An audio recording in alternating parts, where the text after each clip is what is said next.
Good afternoon and welcome to KRVIA Encounters.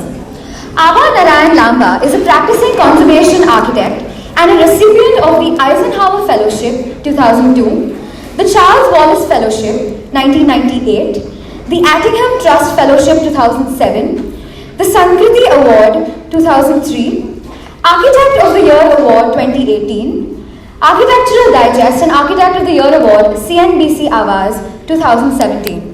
Her firm has been included in the top 50 architects list by Architectural Digest and Construction World for the last 5 years. Abha's architectural practice focuses on conservation and museum projects across the country and includes the restoration of 15th century temples in Ladakh and Hampi, mosques, palaces, forts, and caravan sarais in Rajasthan, Madhya Pradesh and Punjab, ancient Buddhist sites of Ajanta and Bodh Gaya, urban and regional conservation in Kancheepuram and Shekhawati, and colonial heritage across Delhi, Nainital, Kerala and Mumbai. She is a consultant to ICCROM, Global Heritage Fund and World Monuments Fund, and has served on the heritage committees of both Delhi and Mumbai. Abha has been an advocate for Mumbai's heritage and in the past 25 years has done pioneering work on urban guidelines for heritage precincts such as Banganga, Kotachiwadi, DN Road, and has prepared the successful nomination inscribing Mumbai's Art Deco and Victorian ensemble as a UNESCO World Heritage Site. She has spearheaded the restoration of 19th century landmarks such as Mumbai University's Convocation Hall, Elphinstone College, Sir J.J. School of Art, Municipal Head Office, Asiatic Library, High Court, Old Secretariat and Crawford Market. She has advised on museum design for Indian Museum Kolkata and Rashtrapati Bhavan Museum Delhi, Prince of Wales Museum and Mani Bhavan Mumbai, Bharatpur and Bangalore State Museums. Abha has authored and edited a range of books including Punjab, Land of the Five Rivers, Architecture of the Indian Sultanates, Custodians of India's Heritage, 150 Years of Archaeological Survey of India, and Shekhawati, Land of the Merchant Princes, for marked publication. She has authored a range of books on Mumbai, including the Victorian and Art Deco Ensemble of Mumbai, Kala Ghoda, celebrating Mumbai's art district, Through the Looking Glass, the Grade 1 Heritage of Mumbai, and co-authored A City's Legacy, the Indian Navy's Heritage in Mumbai, and Conservation After Legislation Issues for Mumbai. Thank you.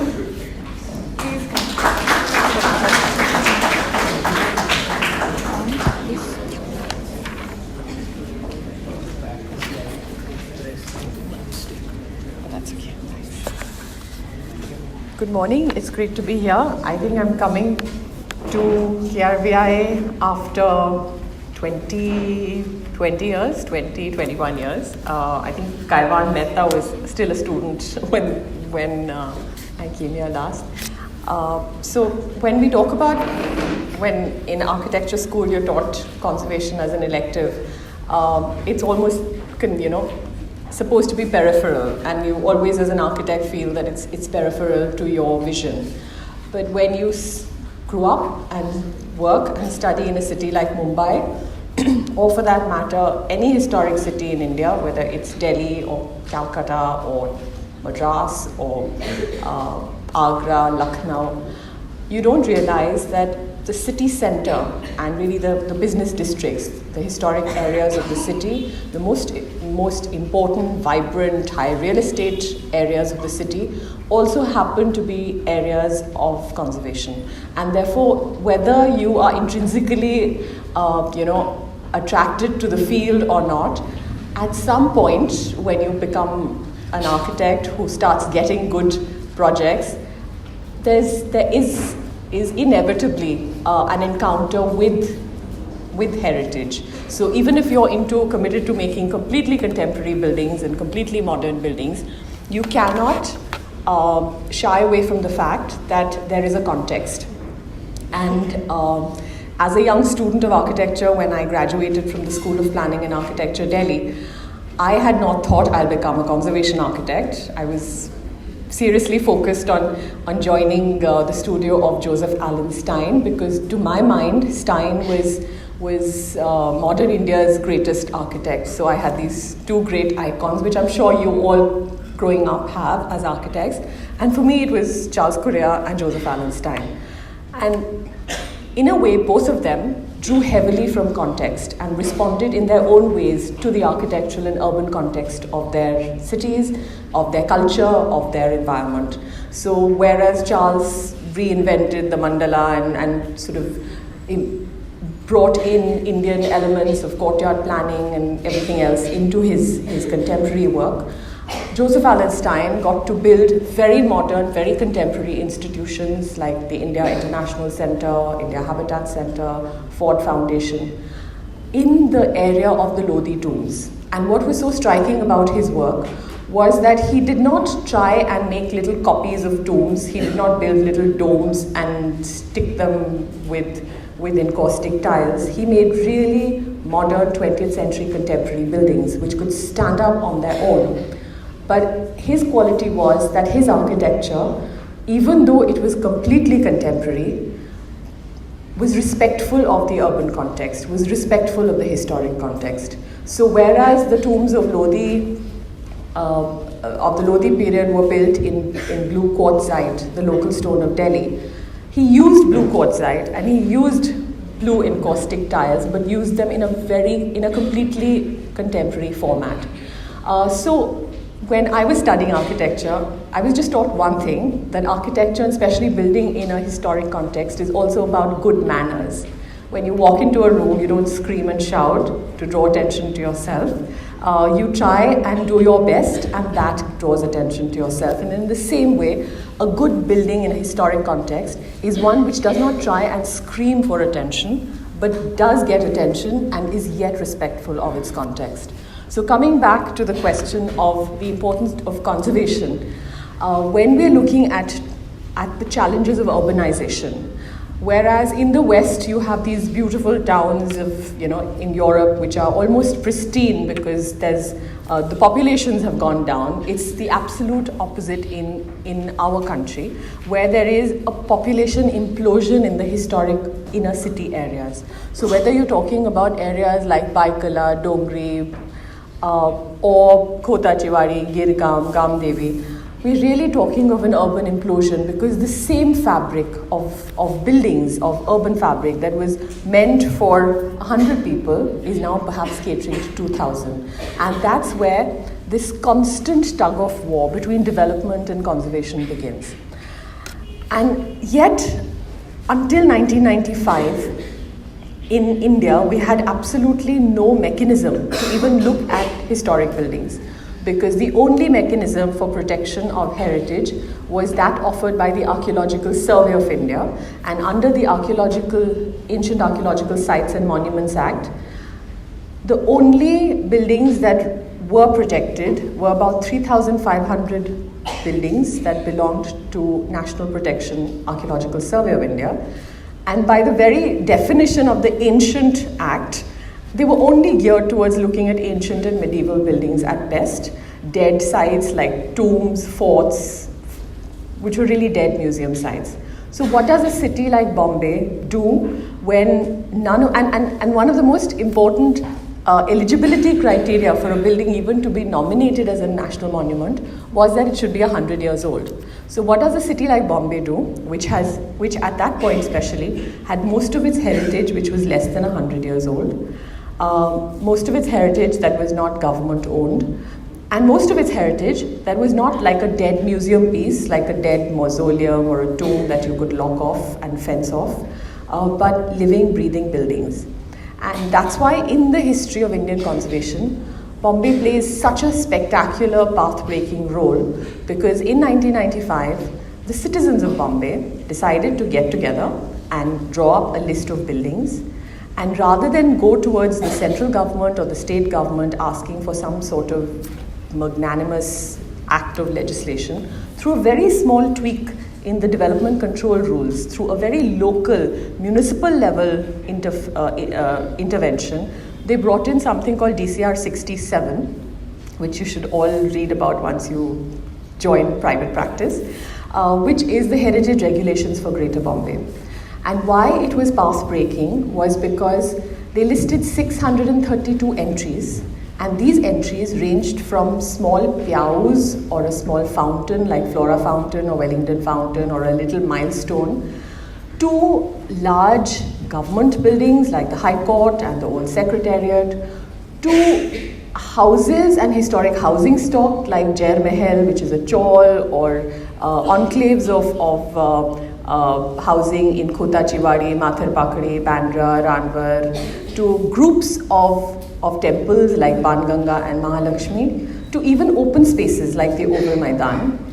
But most importantly, what it did was to challenge three basic pillars of conservation as India had seen till then. The first challenge was that you don't have to be 100 years old to be considered important, because there are buildings even like the Prince of Wales Museum at that time which were not yet 100 years old, like the Gateway of India which were not yet 100 years old, but the citizens and the city of Bombay acknowledged that they need to be restored and conserved, and they were as important as a Buddhist site that was 1,000 years old.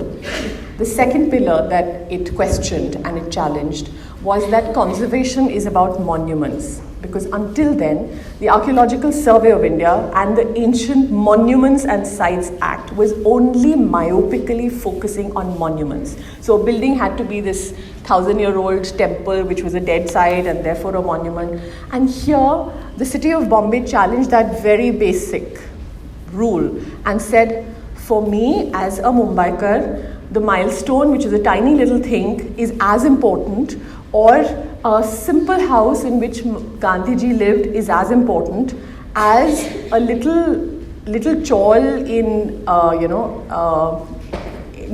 the city, because each one of them have a separate value. So a building with historic significance is as important, is equally important to preserve as a building with associational importance. So perhaps where the courtroom in which Gangadhar Tilak said that freedom is my birthright is important for its associational value, while Flora Fountain is important for its aesthetic value, and some other building like, say, perhaps Banganga is important for its historical or religious value. So various reasons were ascribed to why a building or a site or a park should be protected. And finally, and to me the most important, is that unlike dead sites, which were like, once upon a time the Rajput nobles would come into this space and then you just see a dead space. The buildings and the sites, the listed heritage sites of Mumbai, were active buildings, and therefore I see always a much stronger connect of Mumbaikars with their heritage than with any other city. Because most likely, if you've grown up in Bombay, probably the hospital that you've been born in, whether it's Grant Medical or JJ or any other, would possibly be a heritage building. The school that you went to, whether it's Avabai Pettit or Bombay Scottish or any other school, would perhaps be a heritage building. If you go to a library like David Sassoon or Asiatic Library, it's probably a heritage building. If you have a problem and you have to go to court, it's a heritage building. If you take a train from Bandra station to VT, you are traversing through two heritage buildings. So at every step of the way, you are dealing with and very strongly engaging with heritage buildings, and therefore their conservation becomes more of a citizen-driven effort. And I think that's what defined Bombay's conservation in the last 25 years, and that is where even buildings like the CST, which is today a UNESCO World Heritage Site, is really not under any state or national protection. It's just a listed Grade 1 heritage building. Or if you take these beautiful little mosques in the bylanes of Dongri, or you take ensembles like Hanuman Circle. These are all important and listed and to be protected by the citizens because they mean something. So my work, my architectural career sort of meandered through Delhi, and then I came to the city in 1995, which also happened to be the year of the heritage regulations. And I found out that there were really, besides me, there was just one more architect with a master's degree in conservation. So we were two architects. There was no funds. The funding for conservation was zero. And the awareness for conservation was pretty zero. Because in 95, there were no government, systems to really look at conservation. There were no heritage grants. There were even individual building owners weren't really geared towards that. So these are some of the projects that were my personal journey and were also linked with the city. So in '98, I started working with a group of citizens called the Hanuman Circle Association, and we started mapping the area of Hanuman Circle. We all know it's Elphinstone Circle, one of the earliest urban design statements of British colonial India. It predates Connaught Place of Delhi by half a century in terms of a circular, defined urban control for a business district. And yet, because of rent control, each one of these buildings was so badly decayed because the tenants weren't putting money into the repair and nor were the owners, that this is the condition of most buildings. We were just a citizens group. We had no corporate or government funding. So what we did was to start mapping the area and seeing how many financial institutions were within a 1 kilometer radius. And in '98, we found there were 33 banks, including the Reserve Bank of India, the Stock Exchange, and various other banks that were housed in this area. So as citizens, we wrote to the Reserve Bank of India and requested a meeting at RBI where they called these 33 banks, and we just gave them a very simple proposal. We said, could each bank just give 1 lakh rupee as seed money to create a corpus, because these buildings really belong to no one. They belong not to the government, they are individually owned, and even the owners don't really have access to these because they're rent controlled buildings. So if we have a corpus, with that corpus we can try and restore what we feel is the public realm of a city. Now, to my mind, a city, the minute you land into a city and you drive past or you walk through, every city gives you a vibe. You walk into New York and there's this great vibe of energy. You walk into Washington and it all seems sort of laid back. A lot of that is not to do with the people, but to do with the urban morphology. So because New York has no setbacks, you're engaging with the buildings head on, and while Washington has these amazing setbacks and these boulevards, everything is the buildings are set aside. They have a buffer between the visitor and the building. It's a very similar case with Bombay and Delhi. And therefore, for us as citizens of Bombay to be able to improve the city, the facades of these buildings really play a huge role in influencing our public realm and our vision of the city. So we realized after we went around with this circular, out of 33 banks, only 6 actually made any contribution. So we were left with 6 lakh rupees and a whole Hanuman Circle to restore. So we said, let's just take one building and make it a pilot project. And with just 6 lakh rupees, we took the facade of the worst hit Botawala building and we restored the facade. We didn't even have enough money to change the air conditioners. 6 lakhs doesn't take you too far. But at least we were able to restore the Porbandar limestone and to do the repointing, to be able to do a breathable lime wash on these buildings, and most importantly, get rid of the signboards. So signboards like this, which hid these very beautiful, these are Codestone keystones. These were not stone, but these were Codestone. They were called Mrs. Codestone because in Victorian England, there was a lady who actually patented in the 18th century a terracotta mold for making these keystones, and they were imported and used as keystones in this, and you could barely see them because of the signage. So as the first phase of this pilot project, we were able to convince the tenants that you don't have to pay a penny to restore your building facade, but you have to agree to regulating your signboards. And with a very simple regulation, they all agreed that they'll remove the signboards. If you can look up, the Italian balusters were closed and the signboards were removed. So this was a very small step, but what it did is to set a trend. And we were able to only demonstrate through very little money that a building could be restored. And after that, once you do a good pilot, it's very easily a replicable model. And after that, in the last few years, one realized that individual initiatives of either gentrification or private initiative came in, and each one of those buildings is getting restored. So what it does then is work at a larger urban level, and if you begin to connect the dots, it starts impacting a larger area. A similar exercise was with the Kala Ghoda. Again, around the same year, there was a a motley crew of people who met in the office of Mr. Shahrukh Sabawala. Mr. Sabawala was a 75-year-old gentleman who was the director of Tata Sons and the great-grandson of Kawasji Jahangir. If any of you are familiar with the name, Kawasji Jahangir was also called Ready Money, and he was a philanthropist who in the 19th century gave funds for the construction of Elphinstone College, for Convocation Hall of the Bombay University, and a whole lot of other institutions. And Mr. Sabawala said, every time I walk past the Elphinstone College, I hang my head in shame when I see the bust of my grandfather, because the whole area was completely decrepit. It's a business area, so after 6 o'clock it was completely run down. There would be no residents. There were drug pushers and peddlers hanging around, and the area went dead at night. And that's when you start looking at a city like Bombay. When you have a city which is so heavily overpopulated, you actually have to run time cycle studies. And how do you recycle the same space with different functions at different time zones? So what we did again was, through the Urban Design Research Institute, we did a little study and survey of which were the art-related institutions in that area. And we found that there was already an existing 1 lakh square foot of art spaces. If you added NGMA and Prince of Wales Museum and Jahangir Art Gallery and a couple of other smaller art galleries. So we said, let's put all these random art events under one umbrella and position it as an art center.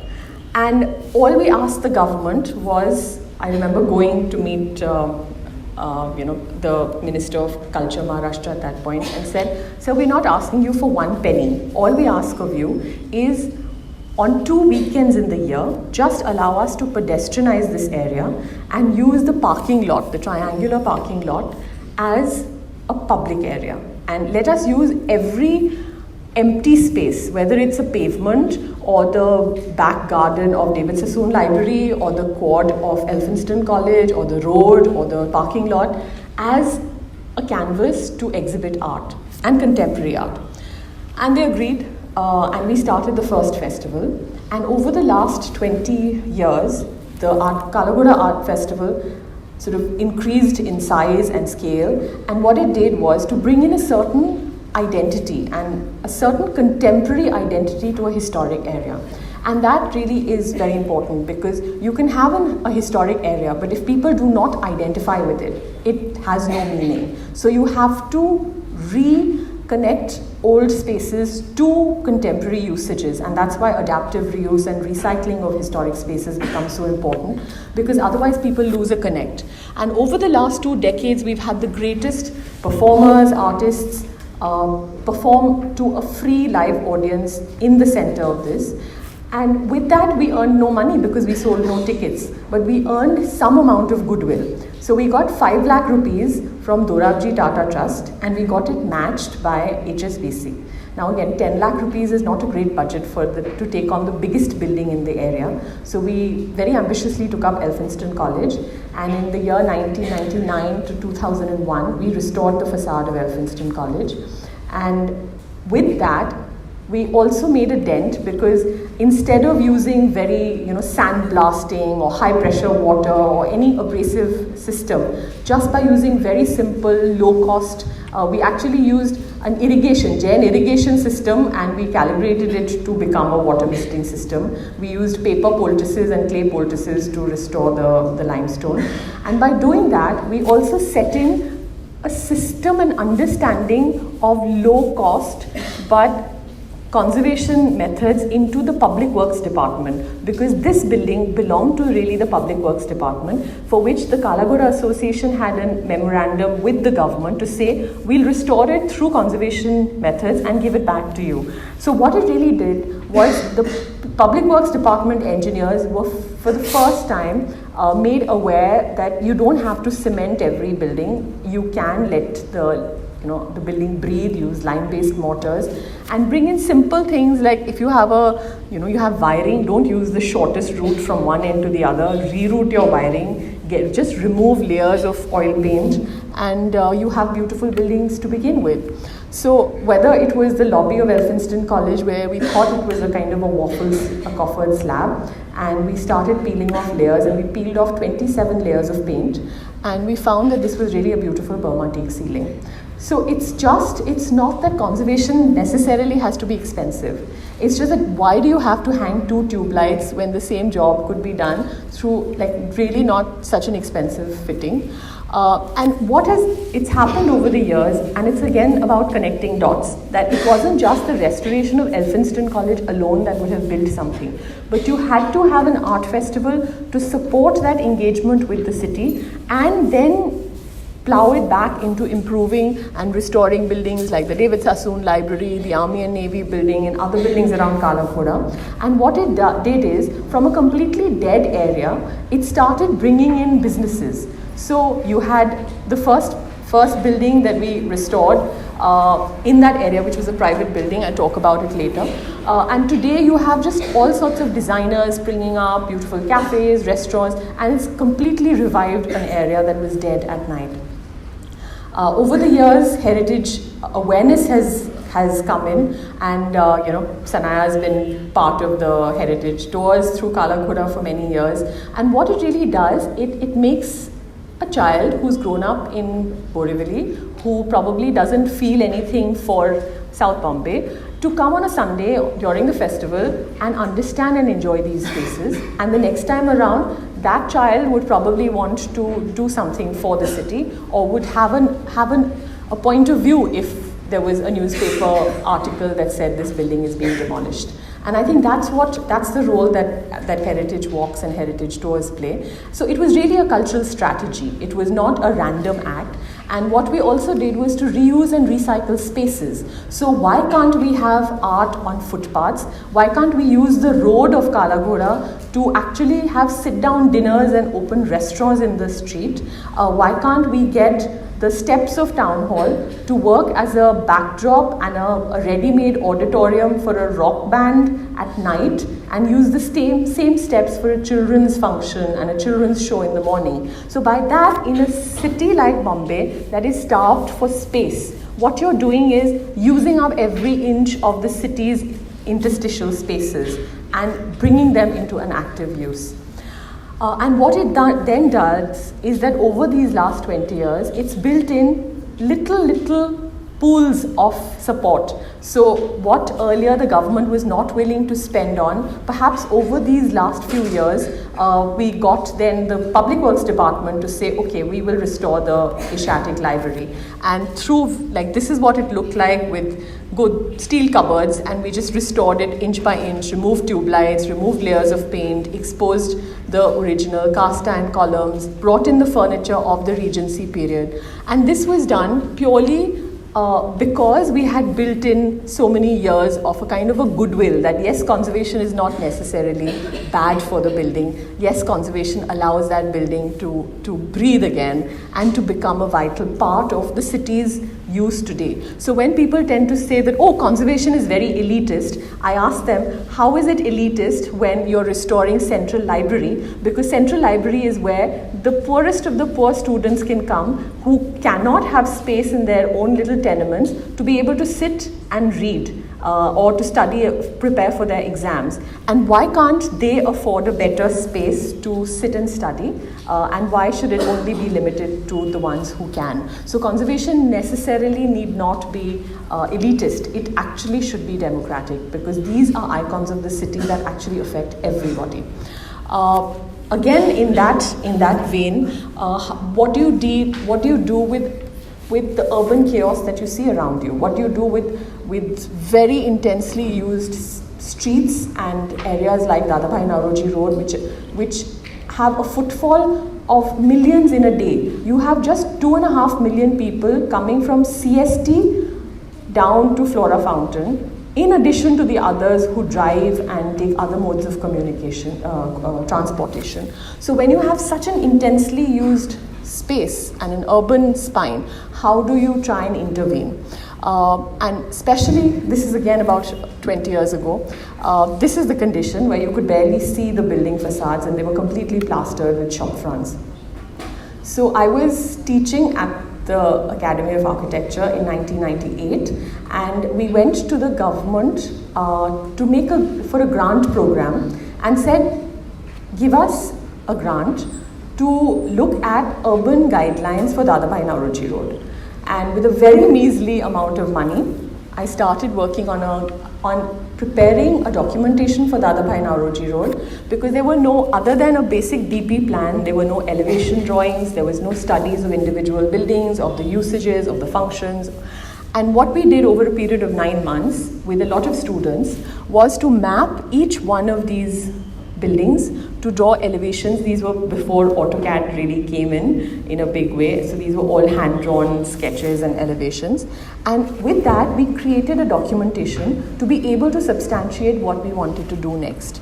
And then what we did was to suggest that if you have 3 arches and 3 shop fronts, why can't you just locate the 3 in each of the arches and get rid of the urban clutter? So we prepared these guidelines, and they were accepted by the government, and they said, yes, very good, these are the first urban conservation guidelines in India, but nobody did anything about it. And I think that's something that when you all graduate, you have all, when you're a student, you have these bright ideas and you have these great hopes that you'll change the world, and I think each one of you should have it, otherwise you shouldn't become architects. Please don't think that you're going to make a lot of money and that's why you join architecture, but only join architecture if you want to make the world slightly better than how you got it. So what we did, and probably the most defeating exercise, is trying to deal with government and try and suggest change, because it really doesn't happen very easily. So after these guidelines were approved and ratified, for 1 whole year, nothing happened on ground, and every time I would go to a government office official, I would explain it again, they would nod and do nothing, and then they would get transferred. I would go and meet the next municipal commissioner and nothing again would happen. So finally I said, I'll go to each shopkeeper and try to convince them that it's in their interest to do this. And for 1.5 years, I would go to each shop every Monday, Wednesday and Friday and show these little sketches to them and say, why can't you relocate your signboards? And finally, one ward officer called Kiran Achrekar, who was the A ward officer, said, Madam, आप रोज जाते हो, इससे कुछ होने वाला नहीं है, मैं सबको अपने ward office में बुलाता हूँ. So he sent a cyclo-style letter to 75 shopkeepers, random people which were banks, Thomas Cook, Deutsche Bank, as well as a whole lot of shopkeepers, and called them all to the BMC office. And this is before projectors and laptops, and we were just doing OHP presentations and showing them how each building had these signboards and how it could be moved. And then one gentleman got up, and he was from UCO Bank, and he said, Diwali tak main apna signboard theek kar dunga. Then another gentleman got up from Lawrence and Mayo, and he said, I will also do it by Diwali. And one by one, the shopkeepers got up and volunteered themselves to change their shop fronts without getting government help or getting any government notices. And we all formed something called the Heritage Mile Association. And there were certain shops like McDonald's who didn't give a damn, so who didn't really volunteer or really bother with even attending the workshops. So what we did was, every few days we would go to McDonald's and take a photograph of a McDonald's in Bond Street, London, or a McDonald's in Italy, in Rome or Venice, and say, all across the world you have just a tiny little M which is barely visible, and it's not completely deafening the way this is in Bombay. And do you think we're a third world country that you can get away with it? And I think finally they were sort of embarrassed into changing their signboards. And when they did, we could actually find that these were beautiful arches that had been hidden completely from sight. And what it then gradually did is that arch by arch, shop by shop, completely through citizen effort, we managed to change these shop fronts.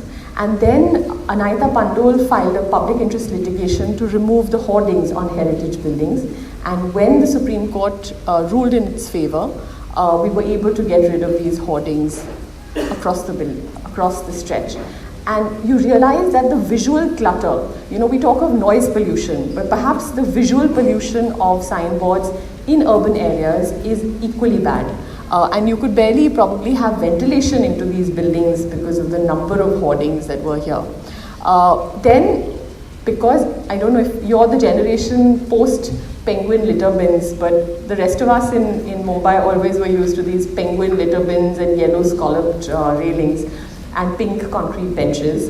And the whole idea of street furniture being consistent with a particular area was something that was proposed as part of the DN Road guidelines. So with that, what we did was to get again citizens to pay for these. So instead of the government putting in street furniture, the cast iron street furniture for each area was paid by the shopkeeper, and the granite cobblestone was paid by the shopkeeper in front. So what it did is it not only built in a completely new system of funding urban street furniture, but also made every shopkeeper very vigilant about somebody spitting on it or somebody scratching it, because he'd actually paid for the street furniture. So when you, again, talking about connecting dots, when you start looking at Fort area, then between the DN Road Heritage Mile and Horniman Circle Association and Ballad Estates Association, what it does is create a certain awareness that the citizens become responsible for their area. And after that, I mean, apart from various heritage regulations for various areas, then when you start looking at individual buildings which are larger and which are more institutional, what do you do when you have these beautiful government buildings but they're completely messed up? So we formed something called, in 2002, called the Friends of JJ. And what this was, again, was a bunch of citizens, and they said, we will get some students, ex-students of JJ, and we had one function at NCPA called Pandit Ravi Shankar for a performance, sold tickets to raise funds, and then some alumni actually allowed their paintings to be auctioned, and in 2001, over one evening, we raised 18 lakhs. We also invited Pritish Nandi, who is Member Parliament, and said, why don't you, we actually need 54 lakhs to restore just the structural and the basics of JJ School. Would you be able to fund the balance through your MP funds? He agreed, but the Government of India did not for a full year, because the government said under MP funds you can build toilets, you can build a new building, buy computers, but you can't restore a building. And it took us 1 year to convince Parliament that what's wrong with restoring a historic building if it is being used by students, rather than build a horrible concrete dabba and say that we've done a great job and we've built a new school. So what we did again through public funding was to restore piece by piece, just again scrape off the paint and restore the main hall. And what it does to even the quality of education, because the environment that you grow up in does impact how you think as an artist. And then coming on to the convocation hall, this is what it looked like in 2005. And when I was appointed, I was told within exactly 1 year we have the 150th year ceremony, and the President of India is coming to inaugurate. And I looked around and I thought, what is the President of India going to do inaugurating a building like this? You can see spotches of grey on the ceiling, and this was asbestos fiber that had been completely sprayed on the ceiling in the 1930s as an acoustic idea. And that's a disaster, because asbestos fiber is like heavily carcinogenic. So not only did we have to think of asbestos abatement, but also the fact that, as you can see in this photograph, this was taken in July 2005, and the stone vault was dripping wet because the roof had been leaking for decades, and the stained glass was broken, and there were tube lights everywhere that you can see in the lower level. And we had exactly 1 year to restore everything and bring it to this level. And we removed the tube lights. And again, in conservation, very often you have to start thinking of how the original designer thought. So I kept battling with the idea of how do we do the wiring for the lighting when this building was not originally built with electrical lighting.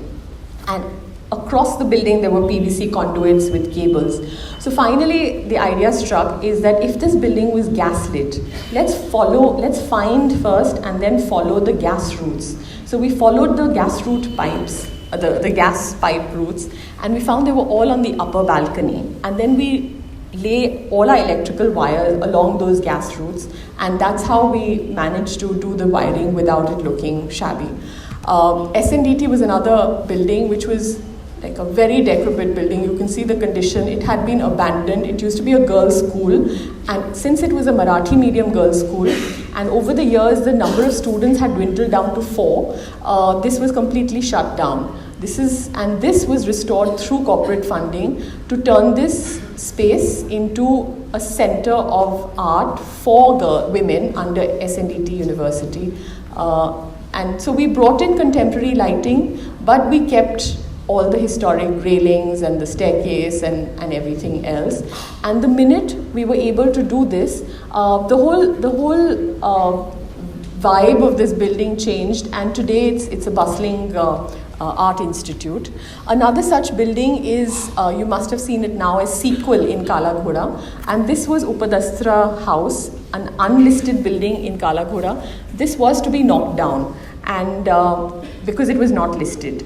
And the owner finally decided that, okay, instead of knocking it down, let me try and restoring it. And when we started peeling off the layers of cement, we found that they were old bricks, which are pre-British bricks. So this would have been part of the fort area that predated colonial Bombay, British Bombay. And the lower floor, you had these rolling shutters because this was an automobile workshop. So we removed the rolling shutters, and again, taking a cue from historic Bombay, all the old shops in Girgaon, in Baikala, in Dongri had these folding lakdi ka shutters. So we said, why not bring that in? And we did this for Upadastra in the year 2007. And since then, and at that point, we turned this was turned into a boutique, and you had Sabyasachi then coming on the top floor.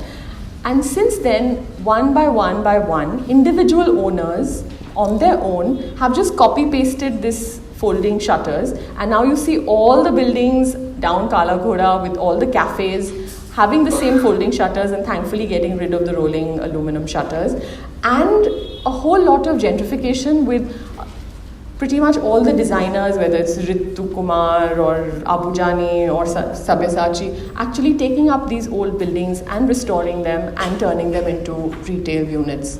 The synagogue is again opposite this very building on the same street, and Sanaya worked on this project initially, and we worked on the same premise that why should a building have to be funded by government. So we got in corporate sponsorship to restore the synagogue, and by peeling off layers of paint, while we were peeling off oil paint, we realized that while we had always seen this as a sky blue and white color scheme for decades and decades, the original color that we found after peeling off the blue was this beautiful sage green, and that was the color it was restored to. And so it was really a gold and sage green color scheme that was finally restored along with the stained glass. Opera House is another case where it was not a government building. It was actually dilapidated and considered unsafe under audit. And it was this is what it looked like. It was an Art Deco theatre inside a neoclassical building. And somehow the timeline did not add up because the building's age was 1916, and Art Deco comes into Bombay much later, after 1930s. So I could never reconcile to the idea of, if it was a 1916 building, why was the interior Art Deco? Why was it not Edwardian? Why was it not neoclassical? And how come it had a neoclassical exterior and an Art Deco interior?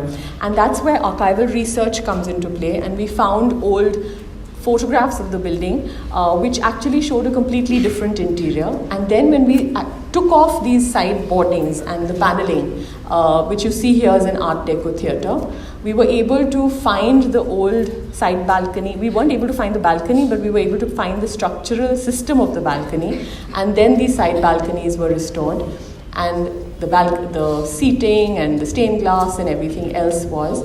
But again, the most challenging part of this project was, how do you bring in air conditioning and international level acoustics of an opera house into a building which had fans, which had no air conditioning, and yet not compromise on the historic authenticity of the spaces and the spatial integrity. Today, it's been 3 years since it's been functioning, and from a derelict cinema hall to an active theatre and opera space, it has also proven that conservation can be economically sustainable. And so these are old photographs, and these are how it was restored back to the photographs. And for areas where we did not, we had black and white photographs, we were able to get a sense of the color, historic color schemes from an old catalogue that actually mentioned the colors of each room. And we had fun. These are bathrooms which had an opera house wallpaper, so it wasn't completely reverential in the toilets. And so what's happened gradually is through a story of public and citizen-driven conservation, eventually government comes on board. And the BMC building, which is a government building, finally decided to go in for a restoration. And this is a condition because this building was over 1.5 lakh square foot of office space. And these are government offices, you could not shift them out. There were hundreds and hundreds of departments, and it was a complete, almost like you have to defragment a computer, and you realize that accounts department is divided over 7 buildings in 7 spaces, 2 different floors, 2 different wings. So you had to start putting the spatial and the usage areas back in some sort of sync. And that took us literally 8 years to do, because we would only get a space of about 1,000 square foot to work on, which they would vacate. We will restore that, then move to the next, and then so we had to do it gradually, like a jigsaw puzzle, piece by piece. And this is a typical idea that everyone has of a sarkari office: oil paint dado. Why? Because people spit pan. So the best way to save that is, instead of telling people not to spit, you paint the border in oil paint. Tube lights and electrical wires going crazy, and these have been restored just very simply by bringing in the old Minton tile patterns, by putting in some regulation for signage. All these areas on the ceiling, on the top floor, which had the best height, which had the most magnificent height, were the worst kept because all the unimportant departments were there, the pensions department, the accounts department, and therefore they were not really even looked after well. So what we did is we changed the zoning of the building, and we said let the most important people sit on the top floor, so that even if there's one drop of rain, alarms are going to ring and the maintenance staff is going to come running. So we moved the municipal commissioner to the top floor, and we changed all these offices from accounts departments to committee halls, where the standing committee halls, where all the great corporators and leaders would be coming. So again, these were converted into this, and as a result, the spaces are looked after. And I think over the last 20 years, since we largely worked in this area, the idea was, why should this be an independent? Why should just it stop at, okay, this is one beautiful building and then this is one beautiful building, and not look at this holistically? And in 2004, in Chandigarh, there was a UNESCO regional conference on World Heritage Sites on modern heritage. And UNESCO had acknowledged the fact that if you look at the World Heritage list across the globe, it is largely leaning towards ancient and medieval heritage. So even in Europe, in Italy and France, there are Gothic churches, basilicas, forts that dominate the heritage list, and it's not so much 19th and 20th century architecture. So Chandigarh at that point was suggested in 2004 that this should be a World Heritage Site, which it now is, and there was a case made for Sydney Opera House, which it now is. And in 2004 I made a case for Bombay's Victorian and Art Deco heritage as an ensemble, as an urban ensemble, because this is the only place in the world where you have the greatest collection of Victorian buildings of the Neo-Gothic style facing the greatest collection of Art Deco buildings, and 2 centuries facing each other in a kind of an urban dialogue, which is totally unique to Bombay. It took us 14 years to get there, but last year it was inscribed as a World Heritage Site. And again, there are issues of management, that how much area do you propose? Because Delhi had proposed all of Shah Jahanabad as a World Heritage Site, and the idea failed, because when you have excessive encroachment, you're not able to prove that you can manage that site well. You would rather take a small area which is very, very well managed than a very large area and get over ambitious and dilute the quality of urban space.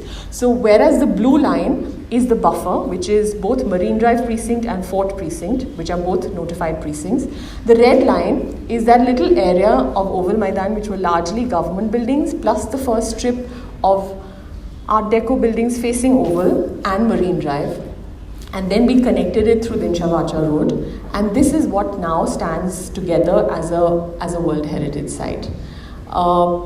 which have these beautiful buildings in the buffer that include lovely Art Deco buildings. You have these amazing Victorian skyscape of trusses, and at the bottom right is Watson's Hotel, which it is a continuous battle, and the city has to constantly strive to save it, and I guess the city is still striving to save Watson's Hotel.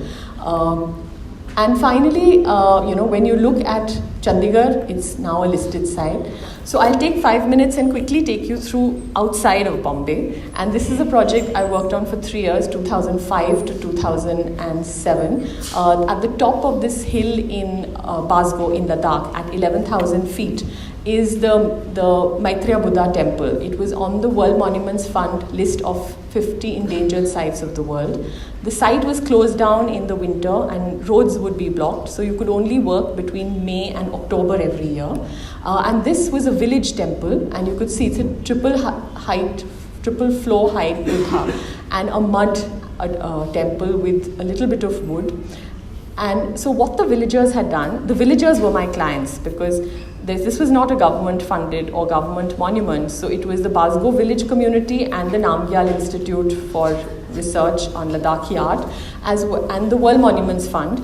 And for every penny that World Monuments Fund gave, the penny was matched by the villagers in terms of labor. So this was the only project of its kind where a dollar matching grant was matched not by dollar or by rupee, but by village labor. And every villager gave willow sticks from their orchard or from the one tree in their garden to the temple, and they would make these human chains to transport mud blocks up to the hill. So for 3 years, we lived without electricity and without running water and without any toilet and without cell phone connectivity to work on this temple. And the project began with this beautiful puja by the Rinpoche, who then sort of deconsecrated the soul of the Buddha and placed him safely wrapped in a silk scarf so that we could go into the temple and start working with our shoes and our hard hats. And it took us 3 years, and we gradually started working on the structural work.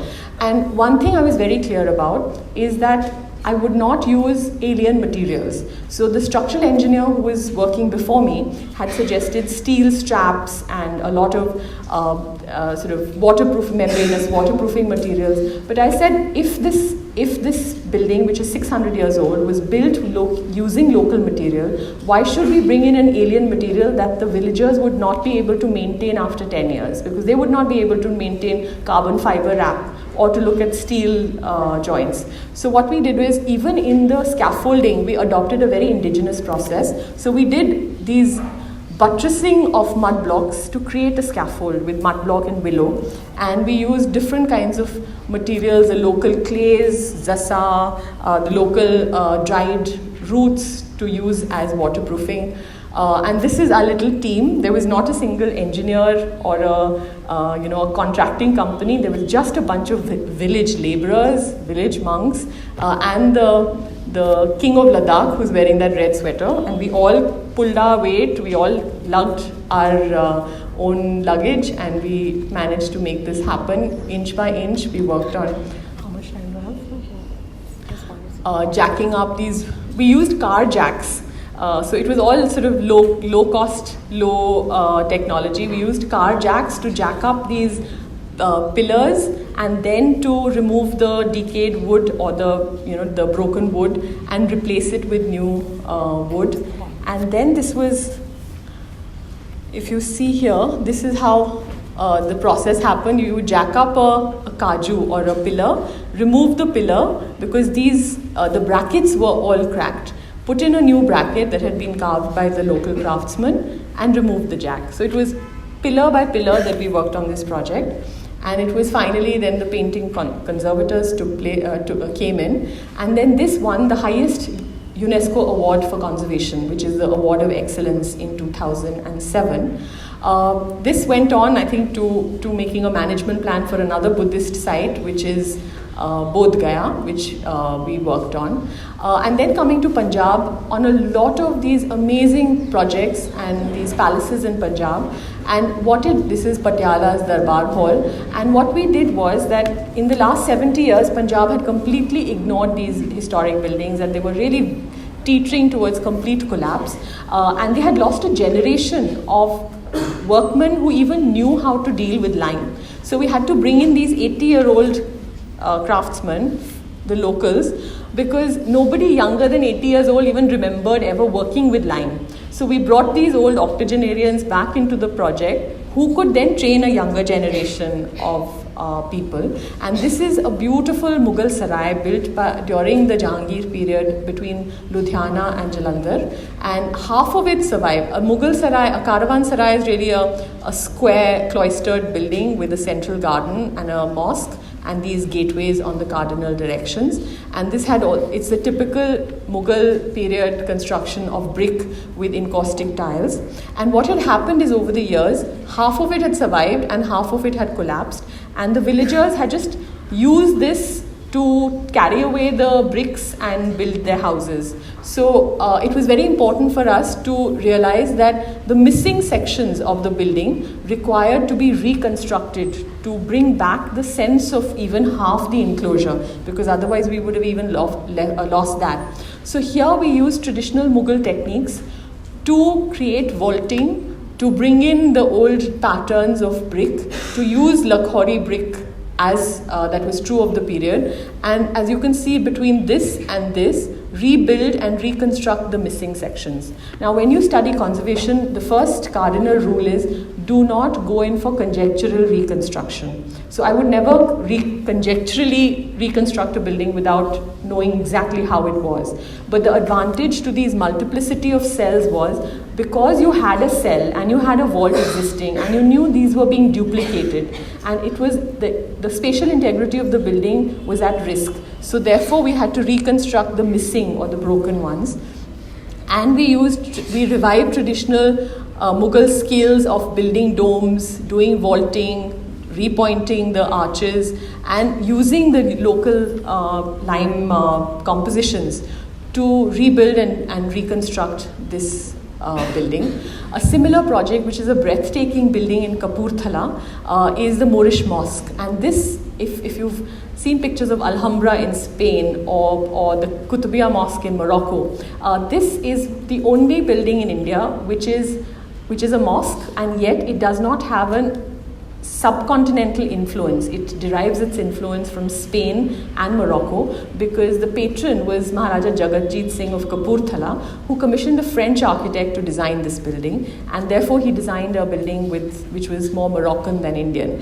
The building was in very bad shape, and the most vulnerable were these beautiful tiled roofs. And again, you can see our craftsperson, our skilled master craftsman, is probably 90 years old. And he then taught the other younger people to work on this. And bit by bit, we restored the sahan, the main central courtyard, worked on the repair of the terraces, worked on restoring the inner chambers, the Livan. And this has been restored. And then this won HUDCO's Best Restoration Prize last year. And we got the fountains running, and this is back to being, a space. And this is especially important because this is a mosque for Muslims in an area which lost its entire Muslim population during partition. So sometimes when you talk of conservation and stakeholders, this monument had no stakeholders because all the stakeholders had left for Pakistan during partition. But it's still important to be able to restore it because it is a very important marker of its time. And it's lit up at night. And I'll end with an urban scale project again, and this is something which is least likely to sound like a conservation project. So for those of you who are completely abhorrent of the idea of conservation, who says मैं तो builder join करूँगा या मैं transport planning में जाऊँगा और मुझे conservation करना ही नहीं है, this is a project that has nothing seemingly to do with conservation. This is a metro project. So in Jaipur, there was an underground metro being planned, and it went under the walled city. So you had planners, you had engineers, you had architects, but you had no conservation architects. But when you have a very dense urban fabric, and the metro had to really, this is the area, and you realize as a modernist or as somebody who's not interested in history that you have to dig a metro under an existing city. The best way to dig is under the road, because you have less chances of buildings collapsing if you don't dig under them, but under the road. And when they were going to dig the metro under the road, this is how the metro line was going to be. It would go through the main street, across these 3 open spaces. These are the only 3 open spaces, which is Choti Chopper, Badi Chopper, and these Badi Chopper and Choti Chopper are basically just roundabouts. They're like street intersections. And so the tunnel boring machine you first dug a main pit. You put the tunnel boring machine in the pit outside the city, and in the far end you can see the beginning of the city. So this is Chandpol Gate. So the tunnel boring machine was put here, and it was going to begin tunneling under Chandpol Gate and then right through the walled city. But then there was this massive public outcry, and the newspapers conducted a huge campaign against metro, saying that the minute the metro line comes to Chandpol Gate, the Chandpol Gate is going to collapse, because you have massive vibrations and this entire city is on sand. So what will happen is, when you start tunneling, the sand will just give way and all the buildings will begin to collapse. And here you had World Heritage sites like Jantar Mantar, you had these amazing gateways. So there was absolute panic that this project is completely doomed and nothing is going to happen. So we were appointed as for a heritage impact assessment. And this was such a high pressure project, because every time the tunnel boring machine would begin moving an inch, there would be an absolute frenzy in the city that it's going to begin collapsing. And so we put in calibrations, and there was a whole system of calibration for structural safety, and every building had monitors. And in international practice, you allow for 2 millimeters or 3 millimeters of movement in any building if a tunnel boring machine is going through. And we brought it even stricter than international norms, and we brought it down to 1 millimeter. So the buildings were really monitored for even a 1 millimeter move or a shift. And if that were to happen, SMSs would go out to the whole team right up to the Chief Minister's office. And the Chief Minister was personally monitoring this. And when we started doing a full-on study of every street, every building, to establish which were the buildings that were vulnerable, which buildings would be impacted, and looking at the whole morphology of traffic as well as the site. And this is the site. This is where the metro station was going to be, and it was going to be the underground metro station where people would come up into the street. The minute we started working on this is what it looked like. At the center of this chalk was a typical Sarkari fountain around a roundabout that you keep looking at. And then we found this old photograph from 1850, which completely changed the complexion of the game. And we found this photograph of Choti Chopper, where we found that there seemed to be some kind of a kund or a step well. And we could see that there was a railing and that there was some kind of a depression. And that made us realize that what if, while we are taking the tunnel boring machine, we actually come across this and destroy this. Now, nobody in the last 150 years even had heard of a kund at Choti Chopper, and people who'd lived all their life in Jaipur had never heard that there was a step well here. So we took this photograph and we went back to Mrs. Vasundhara Raje, and she was Chief Minister, and we said, ma'am, there's a bit of a problem. We found this photograph. Now, if this photograph is true and we encounter this while we are tunneling, what should we do? Should we stop the tunnel boring machines and save this, or should we go right through and forget about it? And if we have to change the design of the station to save this kund, we will get into time losses and a lot of problems of redesigning. And she did not bat an eye, and she said, save the historic site. So what we did was we kept trying to get closer into these pictures, enlarge them more, try and see what it looked like, and then try to develop how deep this would be. And we finally changed the design of the metro station to go 6 meters deeper into the ground and 6 meters below to allow for this kund to be saved.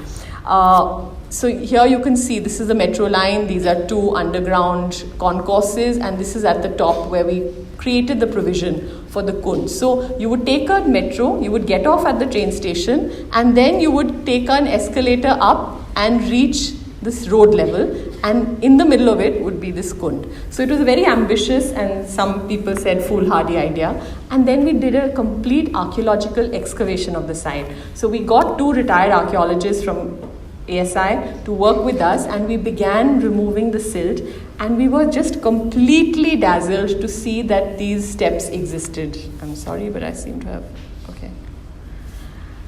And we found the kund, and at the center of the kund, we found the base of the fountain, and we found the steps, and the most beautiful marble gaumukhs from which water would have spouted.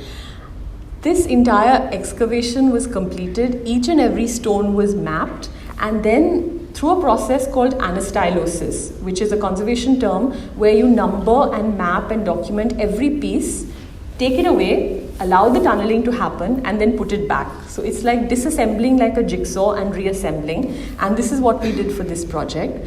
And it was opened, restored, reassembled last year on 15th August, and we just completely were able to bring this back. And the beauty of it is, because we had changed the design of the metro station, we got 16,000 square foot of a space below this, around the kund. And what do you do with 16,000 square foot? You can put cafe coffee days, and you can put people selling socks and shoes, or you can turn it into a museum. And that's what we did. So not only is this to be a chopper that was illuminated, but within this we restored the kund. Below this we put a 16,000 square foot museum of archaeology in Jaipur, and then we lit up the kund. And this is the photograph of the inauguration, where just the people of Jaipur just poured out on the street just to see their city in a new light. And this, then we said, while we were still working on this project, we said, okay, we've done the kund, and the kund will look beautiful, and the rest of the city is dead. And then you look at a city like Jaipur and a city like Delhi and most of our cities, which are very hot and dry through the year. And what do you do with tourism? Because you're supposed to pedestrianize these streets, but how do you even allow tourists to come when it's 45 degrees outside? So we said, let's look at night tourism, because by evening it gets pleasant. So why not use this to leverage this project and light up all the bazaars? So we took up Badi Chopper, Choti Chopper, Chandpol Bazaar, Kishanpol Bazaar, Chauda Rasta, Johri Bazaar, and we began illuminating these structures with the same deadline of completing it within a 9-month period. And this is what we did. So these buildings, which look like this, are now lit at night. And one realizes that through the day, people are so busy in the hustle and bustle, rushing from one place to the other and battling traffic, that they don't really get a chance to look up and admire the buildings. But at night, when the shops are closed, and if you light up these, it completely revives the imageability of the city. And this is what we did. And I think just by doing that, we were able to project Jaipur in a new light. And in a way prove that even a very boring urban transportation project can turn into a historic conservation one. Thank you.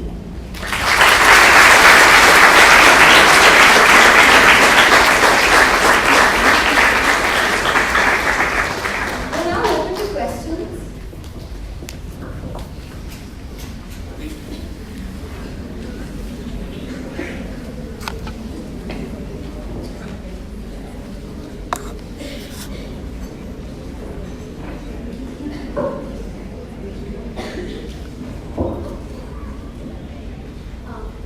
Thank you, Anna. It was really amazing presentation.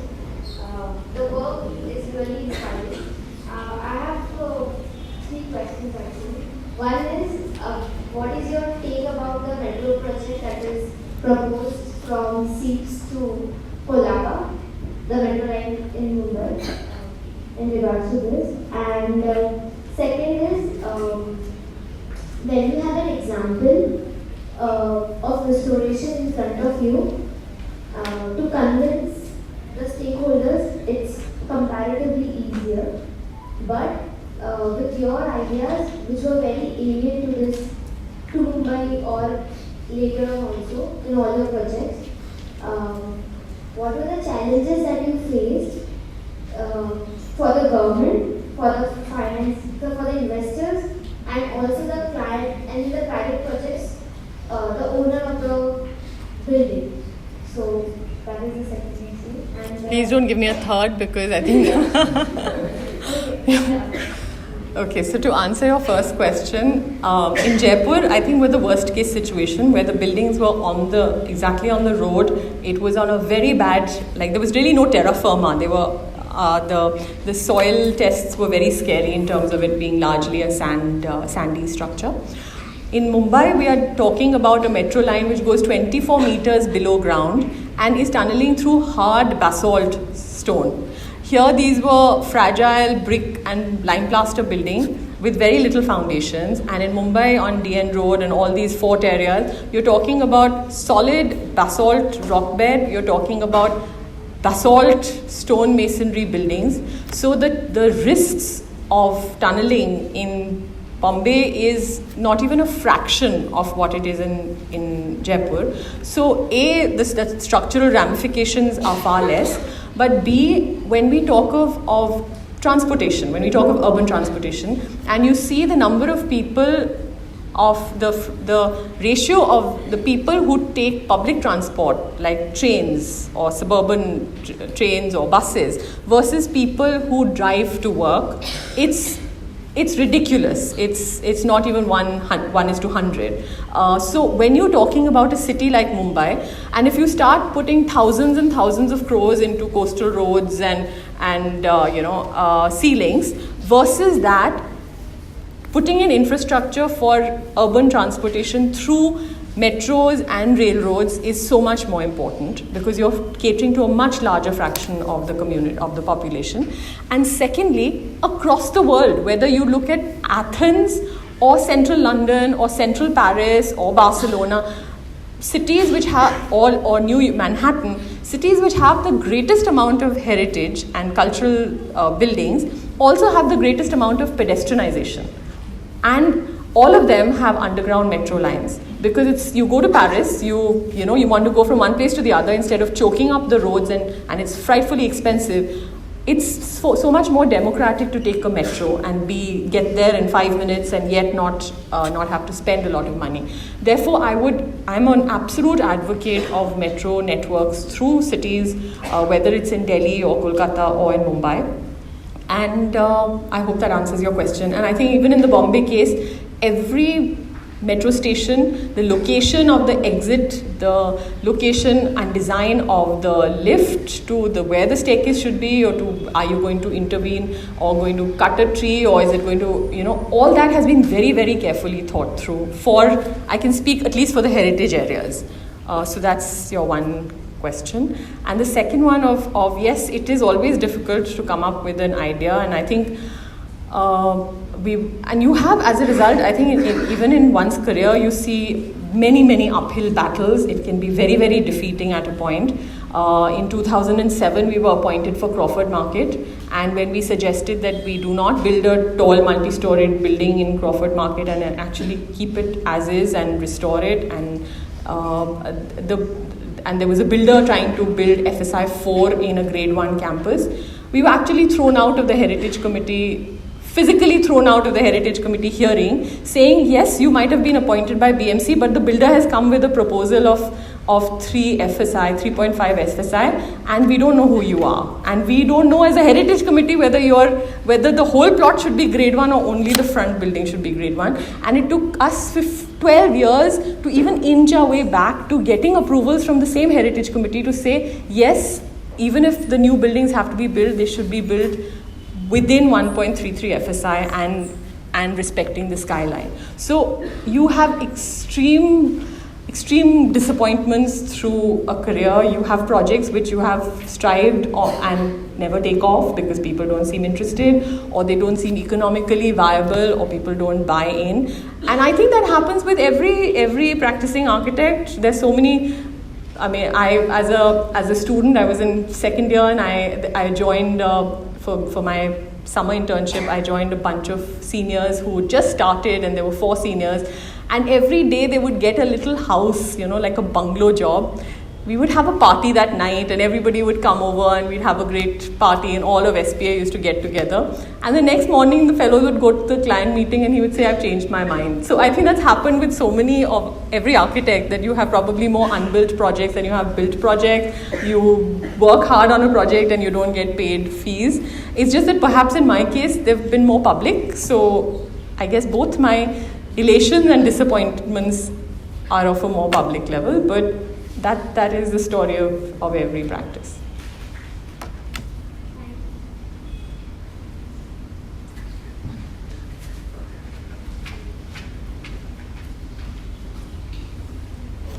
So you mentioned modern heritage in your presentation.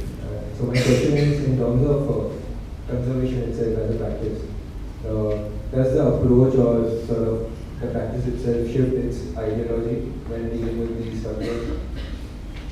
I think ideology, the root ideology doesn't change, but at every project that you work on, you have to put yourself in the period of significance of that building. So if I'm dealing with the Convocation Hall, I actually have to get into the mind space of Sir Gilbert Scott and look at the materials available in that period. So you know that 19th century industrialization Europe, you would have cast iron and you would have Minton tiles and you would have stained glass and you would have lead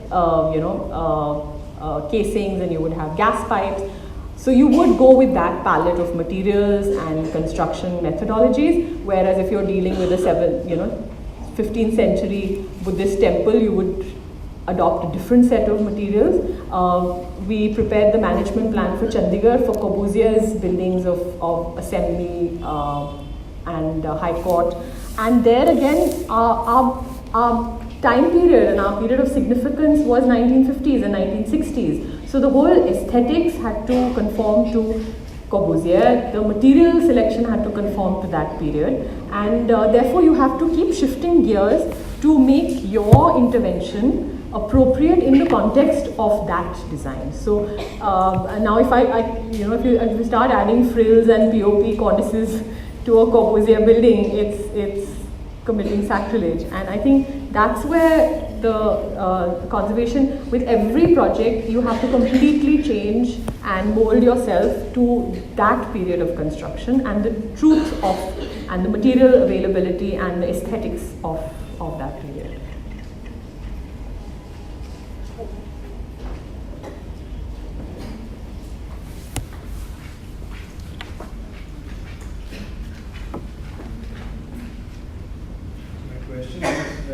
In the history of how civilizations have evolved, you've seen civilizations layering over the past, and so their present then is today's past and heritage. So do you feel that a time will come when we will detach from the past forms and build the heritage for tomorrow? So what I'm trying to say is that no one remains the same. I'm not what I was, and I don't know what I'll be tomorrow, and it's the same for everything. So what we value today might not be something that we value tomorrow. Then why do we have to wallow in a past or a history that might not be relevant today? I completely agree with you, and that's why I say, why don't you all tell me let's do a poll right now, and in your minds, list 5 amazing buildings that you love on the island city of Mumbai. 5 completely amazing buildings. What would be on your top 5 list? Could I give each one of you 2 minutes to think that, and then I'm going to take a poll. Your personal top 5. Have you all thought that through? Is that a yes? Okay, how many include, in whose list was Gateway of India included? Could you raise hands? Okay. CST was in how many people's list? That's almost everybody. The Bombay Municipal Corporation, was it on anyone's list? Quite a few. Was the High Court or any of the other Gothic buildings that I've not mentioned? Quite a few. Was Metro or Regal Cinema or any of the Art Deco buildings on anyone's list? Quite a few. Was Opera House or any of the buildings? Yeah, okay, quite a few. So, Taj Hotel, okay. Now, would somebody please raise their hand if on your list of top 5 you had a building built post-independence in Bombay. Could you please raise your hand? 1, 2, 3, 4, 5, 6 people, 7 people. So let me answer that for you, or should I answer that for you? My point is, if in the last 70 years we have not managed to build 5 buildings that are iconic enough for all of you who are not conservation architects yet, barring a few, if they did not find mention, does it mean that we haven't really produced really amazing architecture and we have failed as a community of architects? And the best thing about hindsight, and when you said that, like this is not important, when I'm building something today, I don't know how it will be placed, whether it's a good building, bad building, because it's too close for me to judge it objectively. But when I have hindsight, if I turn back and look at 50 years back, I can then say these were disasters and this was good and acha ye theek thi building. So hindsight gives you that sense, and that itself makes you decide which buildings should be kept and which should not be kept. So when we talk of conservation, we are not saying freeze Bombay. We are not saying don't touch anything. The fact that out of the thousands and thousands of buildings in this city, only 632 were picked means that they had passed the test of time and therefore needed to be saved. And you as architects, I'm throwing you the challenge. I hope 10 years from now, when we have maybe some method of a group discussion, among you can prove that you can build 5 buildings that can come on that top 5 list, or 1 building that can come up on the top 5 list.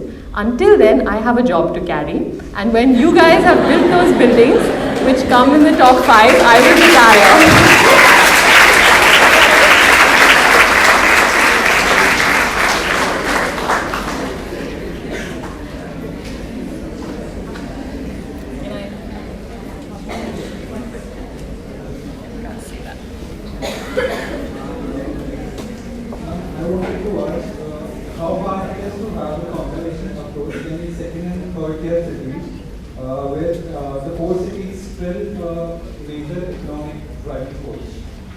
It's actually far more important, and what breaks my heart is that as a child, when I would go to Lucknow, I would see these beautiful Havelis and the Imambara, and then you would go to the Chowk to buy, chicken, and you would go to Hazratganj to eat chaat. And each city like this, whether you talk about Indore or or Lucknow or Bhopal or Pune, each of these cities, your father or your mother would go to a trip and come back, and they would come back. If they went to Pune, they would come back with Shrewsbury's and a Puneri sari, and there would be a beautiful historic fabric surviving. Today, when we look at all these cities, you go back to these cities and you see these huge glass and Alico-Bond facade malls, and you go and you see Allen Solly and Marks and Spencer's, and you do the same shopping that you would do sitting in Mumbai, and you wonder, why is this cookie cutter building and architecture completely taking over our country? It was fine for suburban America because they had no character. But in our cities, when you look at Shekhawati, you look at beautiful, vernacular architecture of Kerala and Maharashtra, and everywhere we are building the same dabba, cladding it with Alico-Bond and glass, putting in the same random branded stores inside. What we are doing is completely rejecting the actual identity of the city. So you go back in 5 years and a street down Lucknow looks like the street down Indore, looks like the street down Ludhiana, and they all look the same. And that's why it's so much more important for us to be able to save these tier 2 and tier 3 cities with better buildings and with buildings that have some sense of context. I'm not saying put domes and chhatris on your buildings there, but for heaven's sake, look at the local material, look at the local wind direction, look at the sun direction. Don't do west-facing glass facades, and don't do the same cookie cutter, one shoe fits all design. Last? My question is, after we are done with our conservation work, so how do we ensure the future of building or the site so that it doesn't get to the same condition as it was before? So any project have you? And that's a very valid question, because very often I realize that sometimes you pour your heart and soul into a building and you restore it, and you go back after 10 years and it looks a mess because the people have again started putting electrical wires and steel cupboards, and it's happened to me as well as I'm sure with every project. So what is important is to also have a sustainable system for keeping that building going. So in Bikaner House in Delhi, I didn't show that project. This was, Bikaner House is one of those great Latins period buildings, one of the great stately buildings around the India Gate, and this was the Maharaja Bikaner's palace, designed by Blomfield, who was a very interesting architect of the Latins period, and that was the bus adda of Rajasthan government. So when I was a kid, you would go there to buy your ticket to go to Jaipur on a bus, and there would be pan stains and sarkari files, and that was what it was. And when we restored it, it turned into a cultural center, and not just the building is pristinely looked after, because today you have flamenco performances by the Spanish embassy, and you have Rohit Bal fashion shows, and you have book releases, and what it's done is not only create an amazing cultural center in the heart of Delhi, but because we put in two cafes. One, we brought in Chor Bazaar, which is a very good restaurant, and then we brought in La Opera. There's this beautiful shop called Vayu, which is extremely expensive but really beautiful. So you have the likes of Mrs. Sonia Gandhi and Sheila Dikshit, who would go down there for a coffee and go shopping, or you would have the most amazing, people of the glitterati of Delhi going there, and that makes sure that that building is looked after. Similarly, when we restored Convocation Hall in 2006, we said, after this, let it not just be used once in a year for convocations. Then Angela Merkel gave a lecture there. There was an urban awards function there. There were NDTV talk show hosted there. And for each show that was hosted, the university charged 40,000 rupees, and that went back into the corpus. And the same contractor who had restored the building was put on an annual maintenance contract for every 3-year term. So the building was looked after and it paid for itself. Similarly, Opera House is looked after. It's spotless. You can pick something off the floor and put it in your mouth, and it's beautifully kept, because Maharaja Sahib Gondal put in a system that the ticket sales go back into plow back into the maintenance. We opened a restaurant called the Quarter, and that rent used to pay for it. So it's very important to make a building and a project economically sustainable in the long run, so it continues. So that's why this whole concept of, you know what, this is too precious a building and don't do anything. No, how can you increase, ticket sales? Ours is a poor country, and so you're charging 5 rupees tickets for an important monument and giving pathetic, dirty toilets. It's better that you add 2 rupees more or make it 50 rupees, because today even if you pay more to go and watch a film, and if you're going to see a 5th century building, you jolly well pay 50 rupees to enter, and give them clean toilets, give them a better cafe. And I think that we are very gradually opening out to. And very often there's a big tamasha in every newspaper that if you try and do something, and if you try and put a cafe in a historic site, they will say, "Arey, kya kar diya?" And I worked on Lincoln Cathedral, which is like a really old Romanesque and then Gothic period building in England, on the scaffold when I was doing my fellowship. And there was a cafe right in the middle of the cathedral. There was a restaurant, and it was a functioning cathedral. So the British know their job. They look after their buildings, and every little site that you go to will have a lovely museum shop. It will have curated objects. You can buy an umbrella for 30 pounds because there's a little, like a little logo of the building on it. So I think we as a country need to get a little more savvy with managing the economics of conservation. Thank you so much for sharing your work with us. Your positive is a great inspiration to all of us.